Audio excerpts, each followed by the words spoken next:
say about Chinese contemporary art is that it really has this 30-year history. We often cite the most important kind of birth date, if you like, as 1979, when Deng Xiaoping declared his open door policy of China. And then, of course, everything changed in 2000.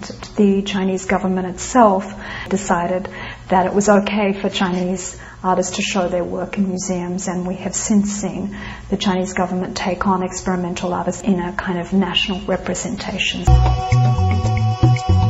Well, again, I think that I always, it's funny, if somebody would have posed that question to me about American art, it would be really difficult to identify, one trend or even 5 trends. This, if anything, reflects a certain degree of maturity in the Chinese art world. Up until now, there have only been a handful of really major Chinese women artists on the international sphere who were able to show their work.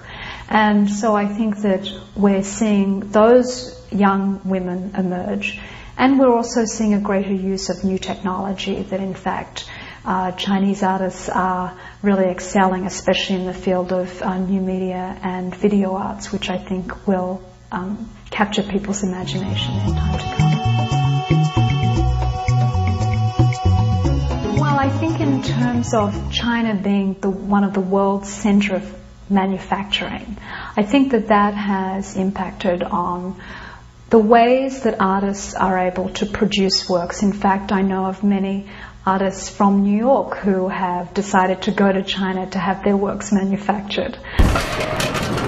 The kind of factory structure, the ease with which you can have high-end things created. There are artists in China that have enormous studios that would take your breath away. There is one artist, in fact, his name is Zhang Huan, and he established a studio outside of Shanghai in an old textile factory, and he now has 3 complexes around that area and employs up to 100 people, just constantly creating new works. And so you might go to his studio one day and you might go a week later and there might be a completely different body of work being explored. So I think that has had a kind of flow-on influence as well. I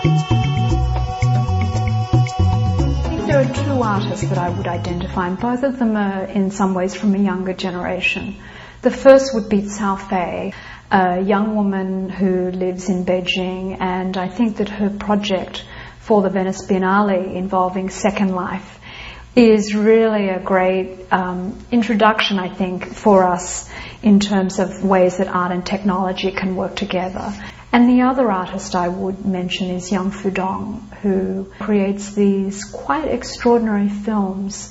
On the one hand, they're very much about the nostalgia of Shanghai as a wonderful place in the early 20th century. And on the other hand, it speaks very much to Shanghai's emergence as a major financial centre in the region, and he really shows this young, urban, middle class, or yuppies if you like.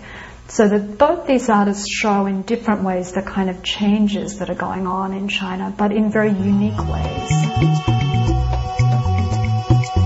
On the one hand, this younger generation is given a voice, but I think what is also interesting to note about China right now is that the generation of artists who are mostly in their 50s right now, a lot of them left China. In the lead up and around the time of '89, they left for different art centres around the world, most likely Paris and New York. What's really interesting about this is that there has been a huge return to the homeland.